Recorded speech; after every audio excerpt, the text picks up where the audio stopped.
Hello friends, मैं पवन चौधरी फिर से आ गया हूं आपके लिए लेके एमपीपीएससी टी80 का तीसरा वीडियो। और इस वीडियो में हम लोग बात करेंगे मध्य प्रदेश के इंपॉर्टेंट नेशनल पार्क के बारे में। ये तीसरा वीडियो है इसके अंदर, और हर वीडियो के अंदर छोटी छोटी इन्फॉर्मेशन आपके साथ शेयर करता हूं ताकि रोज थोड़ा थोड़ा थोड़ा करके चीजें आप याद रख सके कि ये सब चीजें आपकी किताबों में भी दी हैं, लेकिन थोड़ा सा इसको हम लोग इमेजेस के माध्यम से थोड़ा सा इसको हम लोग अलग तरीके से अगर पढ़ने की कोशिश करें तो चीजें आपको शायद ज्यादा याद हो पाएगी। तो ऐसे कई सारे वीडियोस और मैंने प्लान किए हैं। It is more than 100 videos. पहले और दूसरे वीडियो को आपको बहुत अच्छा रिस्पांस मिला, पहले वीडियो को तो बहुत ही अच्छा रिस्पांस मिला। दूसरे वीडियो में आपका थोड़ा सा प्यार कम मिला, तो मैं चाहूंगा कि दूसरे वीडियो को आप फिर से जाके देखें, उसको रिवाइज करें। साथ ही इसके जो माइंड मैप्स हैं वो भी मैं कंटिन्यू शेयर आपके साथ आपको कर रहा हूँ ताकि इसके माइंड मैप को आप रख सकें। और साथ में जैसे ही कुछ 10-15 माइंड मैप इकट्ठे हो जाते हैं तो उसकी एक पूरी मैं पीडीएफ आपको बना के दे दूंगा, जिसका आप जाके निकाल सकते हैं मार्केट में प्रिंट आउट, और उनसे भी आप जाके रिवाइज कर सकते हैं। चलिए, तो बात करते हैं मध्य प्रदेश के नेशनल पार्क्स के बारे में। अब पहला सवाल, कितने नेशनल पार्क है मध्य प्रदेश में? तो मध्य प्रदेश में है 11 नेशनल पार्क। कई सारी जगह आप पढ़ते हैं कि 12 नेशनल पार्क है, नहीं, बिल्कुल मध्य प्रदेश में है 11 नेशनल पार्क। और 11 नेशनल पार्क में से 6 नेशनल पार्क हैं जो टाइगर रिजर्व में आपको शामिल है। चलिए, सबसे पहले हम बात करते हैं मध्य प्रदेश के पहले tiger reserve, Kanha tiger reserve के बारे में। कान्हा टाइगर रिजर्व या कान्हा नेशनल पार्क जाना जाता है अपने टाइगर के लिए, अपने शेरों के कंजर्वेशन के लिए। और उसी के साथ में यहाँ पर आपको मिलता है बाइसन, जिसको हम बोलते हैं जंगली भैंसा, या हम उसको गौर भी बोलते हैं। तो ये एनिमल आपको बड़े लेवल पे यहाँ पे मिलेगा। साथ ही ये जो कान्हा वाला रीजन है, ये मध्य प्रदेश का पहला नेशनल पार्क है। 1955 में आपको नेशनल पार्क का जो स्टेटस है, स्टेटस इसको आपको दिया गया। लोकेटेड है मध्य प्रदेश के मंडला और बालाघाट जिले के अंदर। ओके, उसके साथ ही ये मध्य प्रदेश का पहला टाइगर रिजर्व भी है, पहला नेशनल पार्क भी है।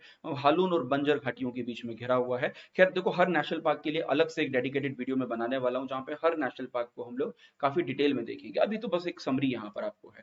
तो मंडला और बालाघाट में आपको लोकेटेड है। मध्य प्रदेश का अगला जो नेशनल पार्क है, बांधवगढ़ नेशनल पार्क, जहां पर सबसे अधिक मात्रा में टाइगर पाए जाते हैं इन द नंबर्स के अंदर। 124 से ज्यादा टाइगर थे 2018 के सेंसस के अकॉर्डिंग। नई सेंसस का भी प्रॉपर्ली डेटा आया नहीं है, तो वो डेटा मैं आपको क्लेम नहीं कर सकता, क्योंकि उन्होंने सिर्फ रैंकिंग दी है नेशनल पार्क्स की। उन्होंने बताया नहीं कि किस नेशनल पार्क में कितने टाइगर रिजर्व आपको, इसलिए वो डेटा का थोड़ा सा इंतजार करना पड़ेगा। टाइगर डे के दिन वो पूरा डिटेल रिपोर्ट आएगा, और वो रिपोर्ट सबसे पहले मैं आपके साथ शेयर करूंगा। तो बांधवगढ़ नेशनल पार्क स्टैब्लिश होता है 1968 में। उमरिया और कटनी डिस्ट्रिक्ट मध्य प्रदेश के, तो इन दोनों जिलों के अंदर लोकेटेड है नेशनल पार्क। उसके अलावा अगर हम लोग बात करें मध्य प्रदेश के अगले नेशनल पार्क की, तो अगला नेशनल पार्क है माधव नेशनल पार्क। मध्य प्रदेश के शिवपुरी में आपको लोकेटेड है। एक ऐसा नेशनल पार्क जो एक समय पे मध्य प्रदेश और आसपास के एरिया के अंदर, स्पेशली जो सिंधिया जो राजा थे, तो सिंधिया राजाओं का एक तरह से गेम रिजर्व हुआ करता था, जहां पर ये लोग शिकार खेलने जाते थे। और उसी के साथ में कई सारे अंग्रेज अधिकारी यहाँ पर आए और उन्होंने यहाँ पर आपको शिकार खेला। और उसके लिए जाना जाता है माधव नेशनल पार्क। ग्वालियर के राजा माधवराव सिंधिया फर्स्ट के नाम से इसको इसको स्टैब्लिश किया है। ये स्टैब्लिश होता है 1959 में, 1959 में। खैर देखो, इसके पहले इसका नाम हुआ करता था मध्य भारत नेशनल पार्क। जब ये पूरा क्षेत्र मध्य भारत का पार्ट था, उस समय हम इसको कहते थे मध्य भारत नेशनल पार्क। शिवपुरी में आपको लोकेटेड है। और अभी रिसेंटली हमारे जो एविएशन मिनिस्टर हैं ज्योतिरादित्य सिंधिया, और मध्य प्रदेश के मुख्यमंत्री शिवराज सिंह चौहान, इन दोनों ने मिलके यहाँ पे एक जो टाइगर्स हैं, उन टाइगर्स को यहाँ पे कंजर्व किया है। क्योंकि देखो, टाइगर की संख्या मध्य प्रदेश में बढ़ गई है, तो यहाँ पे टाइगर कंजर्वेशन के लिए स्पेशली इसको यहाँ पर आपको रखा गया है। टाइगर कंजर्वेशन यहाँ पे फिर से स्टार्ट किया है। जिस तरह से कून में हमने चीता किया, वैसे ही माधव में हमने टाइगर को फिर से कंजर्व करने की शुरुआत कर दी है। अगला नेशनल पार्क है संजय डुबरी नेशनल पार्क। और ये संजय डुबरी नेशनल पार्क भी एक टाइगर रिजर्व है। 1981 में स्टैब्लिश हुआ, और सीधी जिले में मध्य प्रदेश में लोकेटेड है। अभी रिसेंटली जो टाइगर स्टेटस रिपोर्ट आई थी, उस रिपोर्ट में ये टाइगर कंजर्वेशन के अंदर या टाइगर रिजर्व के अंदर 36वें नंबर पे, काफी पीछे है। 53 टाइगर रिजर्व है, इसमें 36वें नंबर पे हमारा सबसे आखिरी में है Sanjay Dhubri national park. Okay, उसके बाद अगले नेशनल पार्क की हम लोग बात करें, तो अगला नेशनल पार्क है Panna national park. One of the most important national park. यहाँ से बहती है रिवर, मतलब पन्ना जो रीजन है, पन्ना के आसपास आपको बसा हुआ है, इसलिए पन्ना के नाम से ही इसको पन्ना नेशनल पार्क कहा जाता है। 1981 में इसको स्टैब्लिश किया, और पन्ना जिले में आपको लोकेटेड है। पन्ना जिला अपने जो डायमंड्स और पन्ना है, इनके लिए स्पेशली जाना जाता है। तो 1981 में बना पन्ना नेशनल पार्क। ओके, अगला नेशनल पार्क है मध्य प्रदेश का पेंच नेशनल पार्क। पेंच नदी के कारण इसका नाम पड़ा है पेंच नेशनल पार्क। और पेंच नेशनल पार्क अगर आप बात करें तो अभी जो टाइगर स्टेटस रिपोर्ट आई थी, उस रिपोर्ट में 13th नंबर पे, 13वें नंबर पे यहाँ पर आपको था। मध्य प्रदेश में टोटल 711 टाइगर्स आपको हैं, उनमें से 13th नंबर पे, 13वें नंबर पे इसका स्थान है पूरे देश के अंदर। 1983 में नेशनल पार्क आपको बनता है और सिवनी और छिंदवाड़ा डिस्ट्रिक्ट में लोकेटेड है, जहां से पेंच रिवर जो है वो रिवर भी यहाँ पर आपको फ्लो करती है। अगला नेशनल पार्क है मध्य प्रदेश का सतपुड़ा नेशनल पार्क, जिसको स्पेशली हम लोगों ने जो नेचुरल हेरिटेज साइट है, प्राकृतिक जो वर्ल्ड हेरिटेज साइट के अंदर जो प्राकृतिक साइट्स होती हैं, ये आपकी हिंदी में अगर हम बोले तो जो प्राकृतिक स्थल होते हैं, नेचुरल साइट्स होती हैं, उन नेचुरल साइट्स के लिए हमने इनका इसका अभी रिजर्वेशन यहाँ पे एक तरीके से उसको अप्लाई किया है, और आने वाले समय में शायद वो टेंटेटिव लिस्ट से अप्रूव भी आपको हो जाए। उसके साथ में ये देश का दूसरा, टाइगर स्टेटस रिपोर्ट के अकॉर्डिंग, टाइगर कंजर्वेशन में या टाइगर के संरक्षण में देश में इसका दूसरा स्थान है। पहले स्थान किसका है, कमेंट सेक्शन में बताओ, ये आपको क्लास में पढ़ा चुका हूं। तो Satpura tiger reserve get the second rank. कहां पर लोकेटेड है, 1981 में स्टैब्लिश हुआ, मध्य प्रदेश के नर्मदापुरम डिस्ट्रिक्ट में, होशंगाबाद आप बोले तो नर्मदापुरम डिस्ट्रिक्ट में लोकेटेड है। और कान्हा केसली मतलब स्पेशली आपका जो पचमढ़ी और आसपास का रीजन है, वो पूरा रीजन सतपुड़ा के लिए यहाँ पर आपको जाना जाता है, तो टाइगर कंजर्वेशन के लिए सबसे ज्यादा फेमस है। अगले नेशनल पार्क की हम लोग बात करें तो अगला नेशनल पार्क है वन विहार नेशनल पार्क। मध्य प्रदेश के भोपाल जिले में आपको लोकेटेड है। अब देखो, इसको हम लोग सिटी नेशनल पार्क आपको कहते हैं, क्योंकि एक्चुअली ये टाइगर नेशनल पार्क है ही नहीं, या एक तरह से इसको राष्ट्रीय पार्क बोलना थोड़ा सा गलत होगा, क्योंकि यहाँ पर किया जाता है कई सारे एनिमल्स का कंजर्वेशन। इसको वैसे अगर देखा जाए तो जो सेंट्रल जू अथॉरिटी है, उसने इसको एक जू के रूप में कैटेगरी आपको रखा हुआ है, क्योंकि देखो नेशनल पार्क में एनिमल जो है काफी खुले खुले आपको घूमते रहते हैं, लेकिन यहाँ पर एनिमल्स को कुछ बाड़ों के अंदर बंद करके रखा है, ज्यादा वो अपना मूवमेंट नहीं कर सकते, तो इसलिए इसको एक बड़े जू की कैटेगरी में भी आप रख सकते हैं। इसको हम लोग सिटी जू भी बोल सकते हैं। तो शहर में जो रहने वाले लोग हैं, उन लोगों के स्पेशली भोपाल जैसे कैपिटल में, तो लोग टाइगर्स को मिल सके, टाइगर्स को देख सकें, बाकी एनिमल्स से वो मिल सकें, इसके लिए स्पेशली इसको स्टैब्लिश किया है भोपाल के अंदर। अगला नेशनल पार्क है मध्य प्रदेश का फॉसिल नेशनल पार्क। अब देखो, फॉसिल नेशनल पार्क भी दो फॉसिल नेशनल पार्क है मध्य प्रदेश में।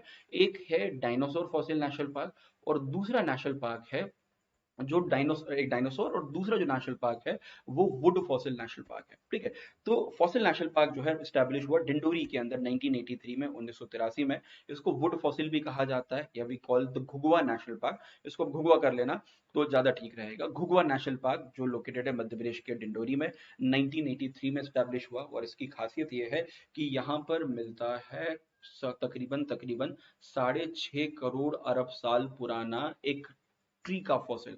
कई सारे ऐसे ट्रीज यहाँ पर हैं जिनके फॉसिल यहाँ पर आपको मिलते हैं। काफी पुराने ट्रीज हैं, जो ह्यूमन के डेवलपमेंट के भी पहले वो ट्रीज यहाँ पे डेवलप हो गए थे, तो उनके फॉसिल यहाँ पर आपको मिलते हैं। यहाँ पर एक अधिकारी थे, उनका नाम था धर्मेंद्र प्रधान, तो उन्होंने सबसे पहले उन फॉसिल को देखा, इनकी स्टडी की, और दुनिया को पहली बार आपको बताया। अगला नेशनल पार्क है मध्य प्रदेश के अंदर डायनासोर फॉसिल नेशनल पार्क, और ये लोकेटेड है मध्य प्रदेश के धार में। यहाँ पर हमको मिले हैं डायनासोर के फॉसिल, डायनासोर के अंडे हमको मिले हैं। अब तो कोई अंडा जो आपको दिख रहा है ना इमेज में, ये अभी के समय तो खैर यहाँ पर आपको सूख चुका है, ये पूरा ड्राई हो चुका है, इससे डायनासोर नहीं निकलने वाला, बट ऐसे कई सारे अंडे हमको मिले हैं। डायनासोर के स्केलेटन, उनके अस्थि पंजर या उनके अवशेष हमको मिले हैं, और उसके लिए स्पेशली यहाँ पर 2011 में एक नेशनल पार्क बनाया गया, और जितने भी ये डायनासोर के फॉसिल मिले हैं, इन फॉसिल्स को यहाँ पर आपको कंजर्व किया गया। उसका दूसरी इंपॉर्टेंट बात, ये मध्य प्रदेश के या देश के दो जो सबसे इंपॉर्टेंट जियो पार्क्स हैं, उनमें से एक है, एक मध्य प्रदेश में जियो पार्क बनने वाला जबलपुर, और दूसरा जियो पार्क बनने वाला है आपके धार के अंदर। तो धार और आपका जबलपुर दोनों जगह जियो पार्क बनेंगे, या उसको जियो पार्क ही कहा जाता है, जहाँ पर स्पेशली फॉसिल और तमाम चीजों को और अच्छे लेवल पे कंजर्व किया जाएगा, जैसे आपका नेशनल पार्क या आपके सेंचुरीज होती हैं, बायोस्फीयर रिजर्व होता है, वैसी एक कैटेगरी है जियो पार्क्स की।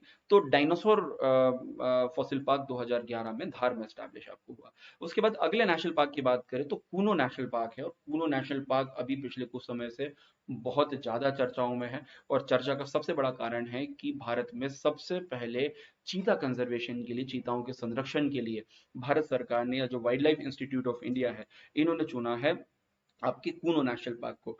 तो यहाँ पर अभी तक टोटल 20 चीता हैं। अगर ऐसे नंबर देखा जाए तो शुरू में 8 चीता आए, फिर 12 चीता आए, फिर एक चीता की डेथ हो गई, तो टोटल बने 19 चीता। उसके बाद अभी एक जो फीमेल चीता है उसने 4 बच्चों को जन्म दिया है, तो वैसे देखा जाए तो अभी 23 हो गए, लेकिन 20 चीतास हम लोग लेके आए थे और उनमें से एक चीता की अभी आपको डेथ हो चुकी है। ठीक है, तो Madhya Pradesh specially tiger conservation या चीता कंजर्वेशन के अंदर चीताओं के संरक्षण में देश में पहला और इकलौता राज्य है अभी के टाइम पर। खैर देखो, इसको स्टैब्लिश किया 2018 में, और इसको स्टैब्लिश करने का या ये एक समय पे नेशनल पार्क की जगह आपका सेंचुरी हुआ करता था, लेकिन उसको नेशनल पार्क बनाने का एक सबसे बड़ा रीजन आपको ये था कि इसको हम लोग नेशनल पार्क बना के जो है वो हम लोग चाहते थे कि यहाँ पर जो आपका जो बाघ है, या एक तरह से बोल सकते हैं जो लायन है, लायन को यहाँ पे लाया जाए। पहले तो प्लानिंग थी कि जो गिर के लायन है उनको यहाँ पे कंजर्व किया जाए, लेकिन वो प्रोजेक्ट कंप्लीट नहीं हो पाया, तो भैया हम लोग चीता लेके आ गए, चीता का कंजर्वेशन कर दिया। 2 स्टेप में या 2 फेजेस में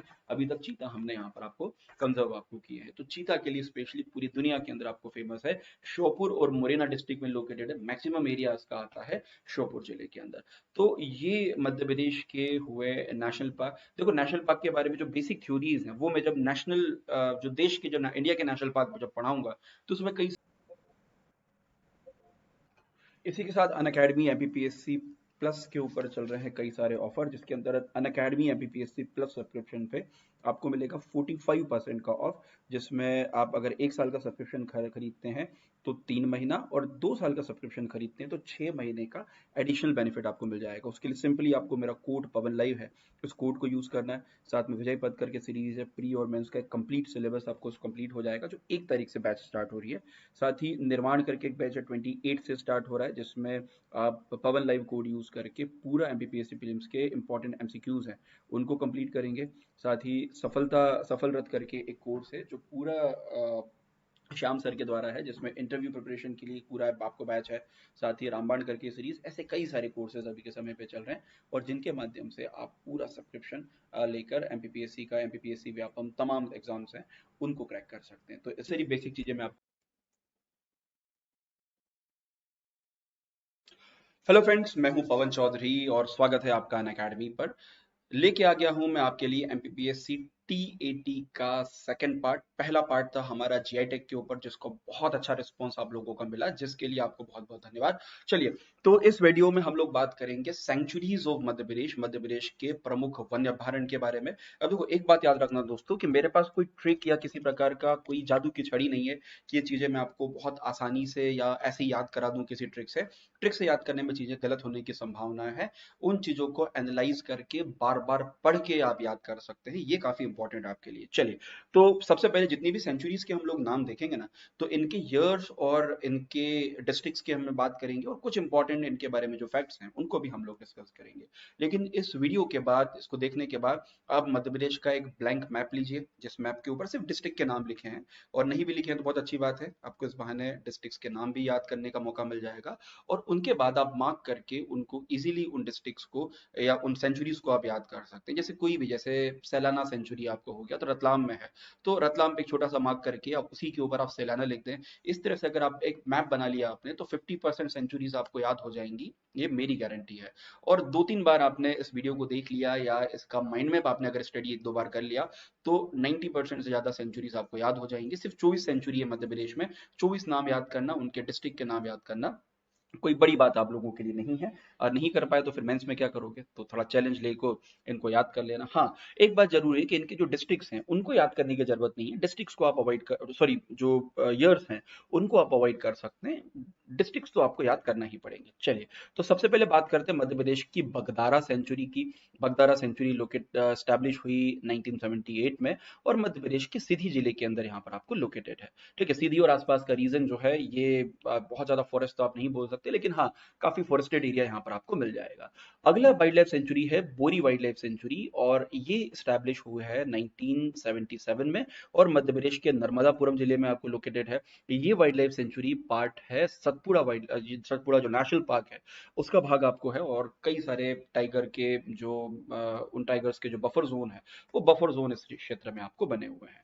उसके बाद अगली इंपॉर्टेंट सेंचुरी है गांधी सागर सेंचुरी, जो लोग जानी जाती है नील गाय के कंजर्वेशन के लिए, है ना। जैसे नील गाय आप जानते ही होंगे, एक एनिमल होता है, वैसे इसको मध्य प्रदेश में तो वर्मिन कैटेगरी में डाला गया है, लेकिन कई सारे स्टेट्स में इनके प्रोटेक्शन के लिए स्कीम चल रही है ना। मध्य प्रदेश में भी गांधी सागर सेंचुरी जो है, यहाँ पर इसको प्रोटेक्ट किया जाता है, संरक्षित किया जाता है, और बाकी कई सारे एरियाज में इनको वर्मिन के रूप में या ऐसा एनिमल जो नुकसान पहुंचा सकता जाना जाता है। यूपी में, बिहार में, हर जगह वर्मिन आपको होता है, क्योंकि वहां पर इनकी संख्या बहुत है।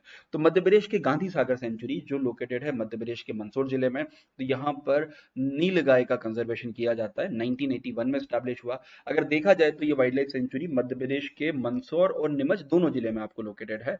और जहां पर गांधी सागर डैम बना हुआ है, या स्पेशली जो राणा प्रताप सागर और पूरा चंबल प्रोजेक्ट बना है, उस चंबल प्रोजेक्ट के किनारे पर ही गांधी सागर सेंचुरी है। दोनों डिस्ट्रिक्ट में लगभग लगभग आपको आती है। चलिए, अगली वाइल्ड लाइफ सेंचुरी है आपकी घाटी गांव सेंचुरी। घाटी गांव सेंचुरी जानी जाती है अपने कंजर्वेशन के लिए, जहाँ पर स्पेशली जो स्पेशली आपकी जो सोन चिड़िया है, उसका कंजर्वेशन किया जाता है, संरक्षण किया जाता है। आपको यहाँ पर मैं बता दूं कि मध्य प्रदेश के अंदर सोन चिड़िया के कंजर्वेशन के लिए दो वाइल्ड लाइफ सेंचुरीज थी। एक थी घाटी गांव जो ग्वालियर में लोकेटेड है, और दूसरी वाइल्ड लाइफ सेंचुरी थी करेरा वाइल्ड लाइफ सेंचुरी जो शिवपुरी में लोकेटेड थी। लेकिन शिवपुरी की वाइल्ड लाइफ सेंचुरी अभी 2022 में ही मध्य प्रदेश सरकार ने उसको डिमोटिफाइड कर दिया, मतलब उसको आपके उस एरिया को उन्होंने आपके फॉरेस्ट कंजर्वेशन या बोल सकते हैं वाइल्ड लाइफ कंजर्वेशन एरिया से रिमूव कर दिया। तो अभी मध्य प्रदेश में सोन चिड़िया के कंजर्वेशन के लिए सिर्फ घाटी गांव सेंचुरी है ग्वालियर में। शिवपुरी सेंचुरी जो है वो डी नोटिफाई हो चुकी है। तो number of centuries Madhya Pradesh में उतनी ही रह गई। ओके, अगली मध्य प्रदेश में सेंचुरी है कर्मझिरी सेंचुरी, और ये सेंचुरी मध्य प्रदेश की सबसे न्यूएस्ट सेंचुरी है, सबसे नई सेंचुरी है। 2022 में इस वाइल्ड लाइफ सेंचुरी को बनाया गया, जिस समय मध्य प्रदेश सरकार ने शिवपुरी के अंदर करेरा वाइल्ड लाइफ सेंचुरी को डिनोटिफाई किया, उसी समय पे सिवनी जिले के अंदर कर्मझिरी सेंचुरी बनाई गई। क्वेश्चन आ सकता है मध्य प्रदेश की सबसे नई सेंचुरी या सबसे न्यूएस्ट सेंचुरी कौन सी है। ओके, अगली वाइल्ड लाइफ सेंचुरी है मध्य प्रदेश के अंदर केन घड़ियाल सेंचुरी, और ये सेंचुरी जानी जाती है कीन नदी के किनारे और घड़ियाल कंजर्वेशन या बोल सकते हैं एलिगेटर के कंजर्वेशन के लिए। यहाँ पे एलिगेटर और क्रोकोडाइल, घड़ियाल और मगरमच्छ दोनों का संरक्षण किया जाता है, और स्टैब्लिश होती है 1981 में, और पन्ना और छतरपुर जिले के अंदर आपको लोकेटेड है। अगली wild life sanctuary Madhya Pradesh में आपको मिलेगी खिवनी सेंचुरी, और ये खिवनी सेंचुरी स्टैब्लिश हुई 1982 में मध्य प्रदेश के देवास जिले के अंदर आपको लोकेटेड। कुछ पार्ट इसका सीहोर जिले में भी आपको जाता है, कोई बहुत ज्यादा इंपॉर्टेंट नहीं है, लेकिन वो एरिया पूरा फॉरेस्टेड एरिया है, तो यहाँ पर थोड़े बहुत आपको सांभर चीतल वगैरह मिल जाएंगे, तो उनके कंजर्वेशन के लिए इसको बनाया गया है। अगली वाइल्ड लाइफ सेंचुरी है मध्य प्रदेश के अंदर नरसिंहगढ़ सेंचुरी, और ये नरसिंहगढ़ सेंचुरी लोकेटेड है आपके मध्य प्रदेश के राजगढ़ जिले में। 1978 में इस सेंचुरी को बनाया गया। अब देखो, आप नरसिंहगढ़ और नरसिंहपुर से कंफ्यूज मत होना। ये नरसिंहगढ़ स्टेट वाला एरिया है, जो राजगढ़ स्टेट और इस नरसिंहगढ़ स्टेट में हुआ करते थे कुंवर चैन सिंह, जिन्होंने भोपाल के अंग्रेज अधिकारी मैडॉक से यहाँ पर आपको पंगा पंगा मोल लिया, और उनके साथ एक भीषण युद्ध लड़ा आपके 1828 में, जिसके अंदर आपके मध्य प्रदेश के पहले स्वतंत्रता संग्राम सेनानी आपके कुंवर चैन सिंह है, उनका शहादत हो जाती है। और बड़ा मार्मिक स्टोरी है उनकी, कभी सुनाएंगे उसके बारे में। तो नरसिंहगढ़ के अंदर लोकेटेड है राजगढ़ जिले में। अगली वाइल्ड लाइफ सेंचुरी है मध्य प्रदेश के अंदर नेशनल चंबल सेंचुरी। अब देखो, इसको नेशनल चंबल इसलिए कहा जाता है कि 3 राज्यों की मिला के सिंगल सेंचुरी आपको बनी है ना, मध्य प्रदेश, राजस्थान और उत्तर प्रदेश, तीनों की बॉर्डर पे लोकेटेड है। मध्य प्रदेश के मुरैना जिले में यहाँ पर भी एलिगेटर और क्रोकोडाइल है ना, घड़ियाल और मगरमच्छ, दोनों का कंजर्वेशन किया जाता है। एस्टेब्लिश हुई 1978 में स्पेशली घड़ियाल कंजर्वेशन के लिए, मुरैना जिले में लोकेटेड है। और यहाँ पर एक घड़ियाल के लिए एक अलग से सफारी भी बनी, जहां पर आप जाके घड़ियाल को देख सकते हैं। ओके, अगली सेंचुरी मध्य प्रदेश में है नौरादेही सेंचुरी, जो मध्य प्रदेश की सबसे बड़ी सेंचुरी है, और गांधी सागर की तरह ये सेंचुरी भी नील गाय के कंजर्वेशन के लिए जानी जाती है। 1984 में स्टैब्लिश हुई, और मध्य प्रदेश के सागर में लोकेटेड, और मध्य प्रदेश की सबसे बड़ी एरिया वाइज अगर देखा जाए तो मध्य प्रदेश की सबसे बड़ी सेंचुरी है। खैर, मैंने वाइल्ड लाइफ सेंचुरीज की एरिया जानबूझ के नहीं डाले हैं, ताकि आपको इसमें किसी प्रकार का कंफ्यूजन ना हो। तो एरिया हमको नहीं पढ़ना है इसके अंदर, सिर्फ हमको डिस्ट्रिक्ट और ईयर पढ़ना है। ओके। उसके बाद अगली सेंचुरी है मध्य प्रदेश की ओरछा सेंचुरी, और ओरछा में भी ओरछा बर्ड सेंचुरी है, पक्षियों के कंजर्वेशन के लिए इस सेंचुरी को बनाया गया है। एस्टैब्लिश हुई 1994 में, और मध्य प्रदेश के निवाड़ी जिले के अंदर आपको लोकेटेड है। One of the famous sanctuary of Madhya Pradesh की सबसे महत्वपूर्ण सेंचुरीज में से यहाँ पर आपको एक है। ओके, अगली मध्य प्रदेश में सेंचुरी है पचमढ़ी सेंचुरी, और ये पचमढ़ी सेंचुरी ये स्पेशली मध्य प्रदेश के अंदर जो सतपुड़ा वाइल्ड लाइफ सेंचुरी है उसका पार्ट है। 1977 में, 1977 में सेंचुरी को आपको बनाया गया, और लोकेटेड है मध्य प्रदेश के नर्मदापुरम जिले में, मध्य प्रदेश के, जिसको हम पहले होशंगाबाद बोलते थे। तो ये एक तरीके से सतपुड़ा जो टाइगर रिजर्व है, सॉरी, उसका पार्ट आपको है।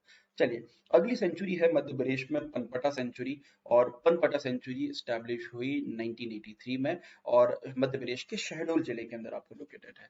अगली सेंचुरी है मध्य प्रदेश की पेंच मोगली सेंचुरी। तो अगर इस सेंचुरी को देखा जाए तो ये सेंचुरी बेसिकली जो पेंच नेशनल पार्क या पेंच जो टाइगर रिजर्व है उसका पार्ट है। साथ ही यहाँ पर मोगली सेंचुरी इसलिए क्योंकि मोगली की पूरी जो स्टोरी है वो इसी एरिया के आसपास आपको चलाई जाती है। 1975 में स्टैब्लिश हुई, मध्य प्रदेश के सिवनी और छिंदवाड़ा जिले में पेंच नदी के किनारे लोकेटेड है। चलिए, अगली वाइल्ड लाइफ सेंचुरी है मध्य प्रदेश की फेन वाइल्ड लाइफ सेंचुरी, और Phen wildlife sanctuary establish हुई 1983 में, और मध्य प्रदेश के मंडला जिले के अंदर ये सेंचुरी आपको लोकेटेड है। ओके, उसके बाद अगली मध्य प्रदेश की वाइल्ड लाइफ सेंचुरी है राला मंडल वाइल्ड लाइफ सेंचुरी, जो मध्य प्रदेश की सबसे स्मॉलेस्ट या सबसे छोटी वाइल्ड लाइफ सेंचुरी है, और ये लोकेटेड है मध्य प्रदेश के इंदौर में। एस्टैब्लिश हुई 1989 में, इंदौर में मध्य प्रदेश की सबसे छोटी वाइल्ड लाइफ सेंचुरी। अगली वाइल्ड लाइफ सेंचुरी है मध्य प्रदेश में रातापानी वाइल्ड लाइफ सेंचुरी, जो जानी जाती है अपने टाइगर कंजर्वेशन या टाइगर रिजर्व के लिए। एक स्पेशल बात मैं आपको बता दूं, इसको आप नोट कर लीजिएगा। रातापानी वाइल्ड लाइफ सेंचुरी जो मध्य प्रदेश के रायसेन में है, ये अभी तक टाइगर रिजर्व बना नहीं है। कई साल पहले 2012 या 2013 के आसपास, या शायद उससे भी पहले, मुझे एग्जैक्टली ईयर तो ध्यान नहीं है उसका, तो उस समय पे इसको टाइगर रिजर्व घोषित किया, एक वाइल्ड लाइफ सेंचुरी को टाइगर रिजर्व घोषित किया। लेकिन अभी तक मध्य प्रदेश सरकार ने जो भी उसके लिए जो उनको चेंजेस करने थे, जो कानून में चेंजेस या नोटिफिकेशन जारी करना था, वो अभी तक सरकार ने जारी नहीं किया है। तो इसके लिए ये प्रपोज तो है, लेकिन अभी तक रातापानी जो है वाइल्ड लाइफ सेंचुरी के रूप में शामिल नहीं हुई है। रायसेन में लोकेटेड है, और इसी वाइल्ड लाइफ सेंचुरी के क्षेत्र के अंदर आप देखोगे यहाँ पर लोकेटेड है आपका भीमबेटका वर्ल्ड हेरिटेज साइट। काफी सुंदर रॉक पेंटिंग्स वहां पे बनी है। तो ये इसी के अंदर आपको, या इसी क्षेत्र के अंदर आपको लोकेटेड है। चलिए, अगली वाइल्ड लाइफ सेंचुरी मध्य प्रदेश की है सैलाना वाइल्ड लाइफ सेंचुरी। ये सेंचुरी जानी जाती है आपके दूधराज या पैराडाइज फ्लाई कैचर जो बर्ड है, इस बर्ड के कंजर्वेशन के लिए, इसके संरक्षण के लिए एस्टैब्लिश हुई 1983 में, मध्य प्रदेश के रतलाम जिले में लोकेटेड है। और ये बेसिकली पैराडाइज फ्लाई कैचर या आपका जो दूधराज है उसके कंजर्वेशन के लिए इसको जाना जाता है। अगली वाइल्ड लाइफ सेंचुरी है Sanjay Dhubri wild life sanctuary. Sanjay national park का काफी भाग इसके अंदर आता है। 1975 में स्टैब्लिश हुई, मध्य प्रदेश के सीधी जिले के अंदर आपको लोकेटेड है। ओके, अगली वाइल्ड लाइफ सेंचुरी है सरदारपुर वाइल्ड लाइफ सेंचुरी। ये भी जानी जाती है आपके स्पेशली जो खरमोर बर्ड है उसके कंजर्वेशन के लिए। एस्टैब्लिश हुआ 1983 में, और मध्य प्रदेश के धार जिले में आपको लोकेटेड है। ओके, उसके बाद अगली वाइल्ड लाइफ सेंचुरी है सिंगोरी वाइल्ड लाइफ सेंचुरी, जो एस्टैब्लिश हुई 1976 में, और मध्य प्रदेश के रायसेन जिले में लोकेटेड है। तो रायसेन के अंदर सिंगौरी और साथ में रातापानी दोनों सेंचुरीज है। जब आप डिस्ट्रिक्ट वाइज लिस्ट बनाओगे तो स्पेशली आपको एक जिले में कौन कौन सी सेंचुरीज हैं इनकी लिस्ट आपको अलग से बनाना पड़ेगी। चलिए, अगली सेंचुरी है कुसोन घड़ियाल सेंचुरी, जो मध्य प्रदेश में अगेन घड़ियाल और एलिगेटर के कंजर्वेशन या उनके संरक्षण के लिए यहाँ पर आपको जानी जाती है। काफी इंपॉर्टेंट सेंचुरी है। अब मुझे उन तीनों सेंचुरीज के नाम कमेंट सेक्शन में बताएंगे जो घड़ियाल और एलिगेटर या एलिगेटर और क्रोकोडाइल के कंजर्वेशन के लिए जानी जाती है। खैर, सोन घड़ियाल सेंचुरी लोकेटेड है सोन नदी के किनारे। 1981 में सीधी शहडोल डिस्ट्रिक्ट में इसको स्टैब्लिश किया गया।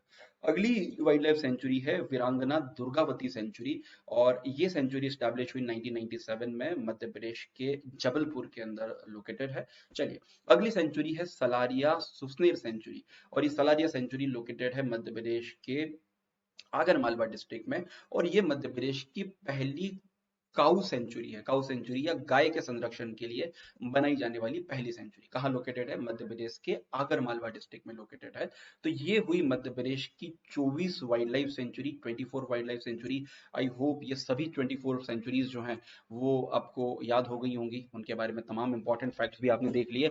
तो कोशिश करें कि 24 के 24 हेलो फ्रेंड्स, मैं हूं पवन चौधरी और स्वागत है आपका अनअकैडमी पर। एमपीपीएससी टीएटी पार्ट 6 5 वीडियो अभी तक हो चुके हैं, जिसका बहुत अच्छा रिस्पांस आपको मिला है।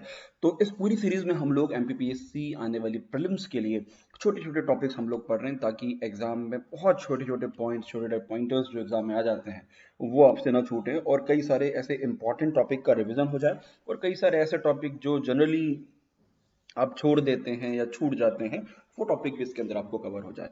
तो आज का हमारा टॉपिक है important bird area of Madhya प्रदेश। अब आप में से बहुत सारे लोग बोलेंगे, सर ये क्या होता है, पहली बार सुना है, क्या रामसर साइट है? नहीं, बिल्कुल रामसर साइट नहीं है। ये अलग से एक ऑर्गेनाइजेशन है, bird life international, which was establish in 1922। और इसका मेन काम है पूरी दुनिया के अंदर जो बर्ड एरियाज हैं, बर्ड एरियाज मतलब जहाँ पे बर्ड्स रहते हैं, या बर्ड वहाँ पे आपके पानी पीने के लिए आपको आते हैं, या हो सकता है कि कई सारे माइग्रेटरी बर्ड्स वहाँ पर आपको पहुँचते हैं, तो उन तमाम एरियाज के लिए उनको इम्पोर्टेंट बर्ड एरिया डिक्लेयर किया। दुनिया भर में ऐसे 13,000 से ज़्यादा, 13,000 से ज़्यादा बर्ड एरिया है। इनमें से कुछ एरिया हमारे मध्य प्रदेश में भी आपको शामिल है। ऑब्वियसली बात, उनमें से कुछ रामसर साइट भी आपको होगी, और कुछ ऐसी साइट होंगी जो रामसर साइट नहीं होंगी। चलिए, तो सबसे पहले बात करते हैं। पहला जो हमारा इंपॉर्टेंट बर्ड एरिया है वो है बांधवगढ़। और बांधवगढ़ के अंदर जो इंपॉर्टेंट बर्ड एरिया है ना, उसको लोकेटेड है आपके शहडोल डिस्ट्रिक्ट के अंदर। तो मैं, we are not specifically talking about the Bandhavgarh national park. Bandhavgarh करके एक बोल सकते हैं कि एक लेक है, या उसके किनारे झील है, तो वो लोकेटेड है आपके मध्य प्रदेश के शहडोल डिस्ट्रिक्ट के अंदर। ओके, उसके बाद अगला इंपॉर्टेंट एरिया है बरना रिजर्वायर। और बरना रिजर्वायर है, ये लोकेटेड है मध्य प्रदेश के रायसेन जिले के अंदर। इंपॉर्टेंट बर्ड एरिया है। अब देखो, इनके ईयर्स तो मुझे मिले भी नहीं, और इतने इंपॉर्टेंट भी नहीं है कि कौन से ईयर में इसको डिक्लेयर किया गया। इतना ज़्यादा डिटेल डेटा अवेलेबल नहीं है, सिर्फ नाम ही अवेलेबल है। तो बरना रिजर्वायर, जहाँ पे कई सारे माइग्रेटरी बर्ड्स जो हैं वो हर साल आपको आते हैं। अगला इंपॉर्टेंट जो बर्ड एरिया है वो है भोज वेटलैंड, जो मध्य प्रदेश का रामसर साइट भी है। It is located in the Bhopal, Madhya Pradesh. और इसको काफ़ी पहले से, मतलब 1980s के आसपास, इसको भोज वेटलैंड को, या जो इसको इम्पोर्टेंट बर्ड एरिया डिक्लेयर किया गया था। और ये अभी के समय पे रामसर साइट भी, और कई सारे माइग्रेटरी बर्ड, साइबेरियन क्रेन वगैरह, कई सारे बर्ड्स यहाँ पे भोपाल के अंदर आपको आते हैं, और बर्ड वॉचिंग के लिए एक तरीके से ये हेवन की तरह आपको है। ओके, अगला इंपॉर्टेंट जो एरिया है वो है बोरी। जो बोरी वाइल्ड लाइफ सेंचुरी और आसपास का जो रीजन है, वहां पर एक रिजर्वायर है होशंगाबाद के अंदर, जिसको हम लोग नर्मदापुरम आपको बोलते हैं। यूजुअली वो होशंगाबाद ही आ जाता है बार बार। तो बोरी वाइल्ड लाइफ सेंचुरी के आसपास के रीजन के अंदर एक बोरी रिजर्वायर है, वहां पर भी कई सारे माइग्रेटरी बर्ड्स जो हैं, माइग्रेटरी बर्ड्स आपको आते हैं। अगला इंपॉर्टेंट एरिया है, उसका नाम है तिहाईला झील। और ये तिहाईला झील जो है, ये लोकेटेड है मध्य प्रदेश के शिवपुरी में। और यहाँ पे भी कई सारे माइग्रेटरी बर्ड्स जो हैं एनुअली आते हैं। उसके बाद एनवायरमेंटल प्रोटेक्शन के लिए या बायोडाइवर्सिटी प्रोटेक्शन के लिए इसको इंपॉर्टेंट बर्ड एरिया में आपको डिक्लेयर किया है। क्योंकि देखो, बर्ड जो है वो हमारे इकोसिस्टम के बड़े इंपॉर्टेंट पार्ट होते हैं। इनके बिना जो है वो इकोसिस्टम संभव आपको नहीं है। तो एक बड़ा इंपॉर्टेंट रोल आपको प्ले करते हैं। कई बार जो बर्ड्स हैं वो कई सारे, स्पेशली आपके पॉलिनेशन में आपको सहयोग करते हैं। उसके बाद कई सारे छोटे मोटे जो कीट मकोड़े वगैरह हैं, छोटे छोटे इंसेक्ट्स हैं, तो उनको ख़त्म करने का जो काम है, उनको ख़त्म करने का काम भी आपके जो बर्ड्स हैं उनके द्वारा किया जाता है। अगला इंपॉर्टेंट जो वाइल्ड लाइफ आपका जो बर्ड एरिया है वो है गांधी सागर रिजर्वायर। और ये रिजर्वायर लोकेटेड है मध्य प्रदेश के नीमच और मंदसौर डिस्ट्रिक्ट में। एक्चुअली इसका जो निर्माण, जो गांधी, पूरा आपका जो चंबल वाला पूरा प्रोजेक्ट बना, राणा प्रताप सागर और पूरे 2-3 जो डैम आपको बने, तो उन डैम्स के बनने के बाद नीमच और मंदसौर के अंदर ये बड़ा सा रिजर्वायर बना। It's not a natural reservoir, ये एक मैनमेड रिजर्वायर है। मतलब एक डैम बना, और डैम का जो बैकवाटर है उस बैकवाटर के कारण क्रिएट हुआ नीमच और मंदसौर में। यहाँ पर अगर आप देखेंगे तो इंपॉर्टेंट सेंचुरी भी है, गांधी सागर सेंचुरी, जो नीलगाय के कंजर्वेशन के लिए है। उसके साथ में यहाँ पर डैम तो है ही है, साथ में गांधी सागर सेंचुरी, और बड़ा सा रिजर्वायर बना है जो स्पेशली आपके बर्ड एरिया के अंदर आपको शामिल है। ठीक है, एक वीडियो आएगा जिसमें हम लोग इंपॉर्टेंट मध्य प्रदेश के इंपॉर्टेंट जो पावर प्रोजेक्ट्स हैं उनके बारे में, मध्य प्रदेश के इंपॉर्टेंट जो डैम्स हैं उनके बारे में बहुत सारे टॉपिक आने वाले हैं ना, बस आप लगे रहो साथ में। अगला इंपॉर्टेंट सेंचुरी है घाटी गांव बस्टर्ड सेंचुरी। अब देखो, घाटी गांव बस्टर्ड जो सेंचुरी एक्चुअली बर्ड एरिया है, ये लोकेटेड है मध्य प्रदेश के ग्वालियर में, जहां पर जो बस्टर्ड या जो सोन चिड़िया जिसको हम बोलते हैं, उसका कंजर्वेशन किया जाता है। एक बार फिर से याद दिला दूं, घाटी गांव और करेरा 2 सेंचुरीज थी। इनमें से करेरा को सरकार ने डिनोटिफाई कर दिया है, अभी सिर्फ और सिर्फ आपका घाटी गांव है। खैर, ये जो घाटी गांव बस्टर्ड वाला रीजन है, इसके आसपास जो पूरा लेक बना है, इस लेक के अंदर इसको बर्ड एरिया डिक्लेयर, कई सारे माइग्रेटरी बर्ड्स आपको आते हैं ना, देखो अब होता है ना साइबेरिया वगैरह में जब टेम्परेचर बहुत ज़्यादा कम हो जाता है तो कई सारे बर्ड्स खाने पीने की तलाश में इस रीजन में आ जाते हैं। कई सारे एनिमल्स ऐसे, बर्ड्स ऐसे हैं जो नागालैंड के रीजन से, नॉर्थ ईस्ट से ट्रैवल करके हजारों किलोमीटर ट्रैवल करके इंडिया आते हैं जस्ट फॉर द फूड, खाने के लिए। ओके, अगला इंपॉर्टेंट जो है, it's called the Halali reservoir. और हलाली रिजर्वायर जो है ये लोकेटेड है मध्य प्रदेश के भोपाल और रायसेन जिले में, दोनों डिस्ट्रिक्ट में, भोपाल और रायसेन दोनों के अंदर आपको हलाली रिजर्वायर आता है और इसको भी बर्ड एरिया में शामिल किया गया है। ओके, उसके बाद अगला इंपॉर्टेंट जो है it's called the Kanha reservoir. अब कान्हा जो आपका जो नेशनल पार्क है इसके आसपास के रीजन में रिजर्वायर आपको बना है कान्हा, ये मतलब मंडला और बालाघाट दोनों जिलों के अंदर ये जो रिजर्वायर है, ये बर्ड एरिया यहाँ पर आपको आता है। ओके, ओके, अगला, अब देखो जरूरी नहीं कई बार की झील ही हो सकता है कोई ऐसा नेशनल पार्क हो या वाइल्ड लाइफ सेंचुरी जहाँ पर कई सारे बर्ड्स रहते हैं तो वो भी शामिल हो सकते हैं। यूजुअली इसमें जो वाटर बॉडीज हैं उनके आसपास उनके से मिलने की संभावना आपको ज्यादा रहती है। अगला है माधव। और माधव जो है, माधव नेशनल पार्क और आसपास का जो रीजन है यहाँ पर एक इंपॉर्टेंट बर्ड एरिया है which is located in the Shivpuri district of the Madhya Pradesh. Okay, अगला इंपॉर्टेंट रिजर्व बर्ड एरिया है इट्स पन्ना, आप बोल सकते हैं। और पन्ना लोकेटेड है मध्य प्रदेश के पन्ना और छतरपुर जिले के अंदर। तो ये पूरा जो एरिया है, पूरा एरिया बर्ड एरिया है। नॉट जरूरी है कि, इट्स नॉट नेसेसरी कि वो पन्ना नेशनल पार्क या उसके आसपास ही हो सकता है कि छोटा मोटा और भी होगा जहाँ पर बड़ी संख्या में बर्ड्स रहते हैं, बट यूजुअली वाटर बॉडीज के आसपास ज्यादा होते हैं। फिर से रिपीट कर रहा हूँ। चलिए, अगला इंपॉर्टेंट रिजर्वायर आपका बर्ड एरिया है पेंच बर्ड एरिया। और पेंच इंटरनेशनल जो बर्ड एरिया है ये लोकेटेड है मध्य प्रदेश के सिवनी और छिंदवाड़ा डिस्ट्रिक्ट के अंदर। और काफी इंपॉर्टेंट, पेंच रिवर के आसपास का रीजन है और वाइल्ड लाइफ के हिसाब से भी काफी इंपॉर्टेंट है। ओके, अगले की बात करें तो अगला है रंगवासा रिजर्वायर। और रंगवासा रिजर्वायर है ये लोकेटेड है मध्य प्रदेश के छतरपुर जिले के अंदर। इट्स कॉल्ड द रंगावा, नॉट द रंगवासा, है ना, हमारे इंदौर के पास में एक रंगवासा है तो मैंने रंगवावा, उसको रंगवासा पढ़ दिया। तो रंगावा रिजर्वायर है छतरपुर के अंदर, इंपॉर्टेंट बर्ड एरिया है और कई सारे माइग्रेटरी बर्ड्स यहाँ पर आपको आते हैं। अगला इंपॉर्टेंट बर्ड एरिया है रातापानी बर्ड एरिया। और ये लोकेटेड है मध्य प्रदेश के रायसेन और सीहोर डिस्ट्रिक्ट में। रातापानी सेंचुरी और आसपास का जो रीजन है ये उसके लिए स्पेशली काफी इंपॉर्टेंट है। अगला इंपॉर्टेंट बर्ड एरिया है सेलाना खरमूर बर्ड एरिया। ये कहाँ पर लोकेटेड है पता ही होगा, ये लोकेटेड है मध्य प्रदेश के रतलाम में। और सेलाना जो है, सेलाना जो वाइल्ड लाइफ सेंचुरी है ये जानी जाती है हमारे जो सोनचुरी, आपको जो खरमोर बर्ड है, खरमोर बर्ड के प्रोटेक्शन या उसके संरक्षण के लिए। दो ऐसे बर्ड एरियाज है मध्य प्रदेश में, या दो ऐसे सेंचुरीज हैं जो खरमोर के लिए आपको है। एक है आपका सैलाना और दूसरा है आपका सरदारपुर जो रतलाम, जो धार डिस्ट्रिक्ट में लोकेटेड है। चलिए, अगला इंपॉर्टेंट जो एरिया है it's Sardarpur wild life sanctuary, जिसकी बात अभी हमने आपको की। तो ये भी खरमोर बर्ड के प्रोटेक्शन के लिए है। साथ ही यहाँ पर इंटरनेशनल जो बर्ड एरिया है उस बर्ड एरिया के अंदर आपको शामिल है। चलिए, अगली जो बर्ड एरिया है यशवंत सागर रिजर्वायर।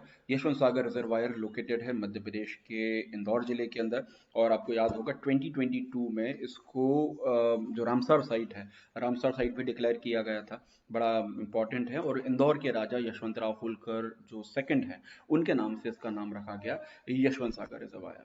ओके, उसके बाद अगला इंपॉर्टेंट जो बर्ड,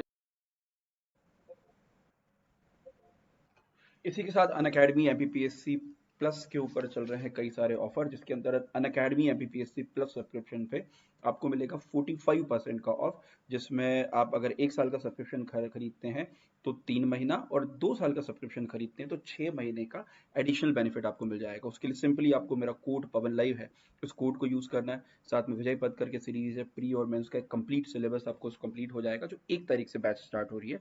साथ ही निर्माण करके एक बैच है 28 से स्टार्ट हो रहा है, जिसमें आप पवन लाइव कोड यूज करके पूरा एमपीपीएससी प्रीलिम्स के इंपॉर्टेंट एमसीक्यूज हैं उनको कंप्लीट करेंगे।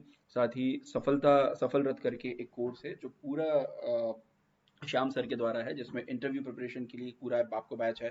साथ ही रामबाण करके सीरीज, ऐसे कई सारे कोर्सेज अभी के समय पे चल रहे हैं और जिनके माध्यम से आप पूरा सब्सक्रिप्शन लेकर एमपीपीएससी का, एमपीपीएससी व्यापम तमाम एग्जाम्स हैं उनको क्रैक कर सकते हैं। तो इस लेक्चर में इतना ही। I hope you like the lecture. Thank you.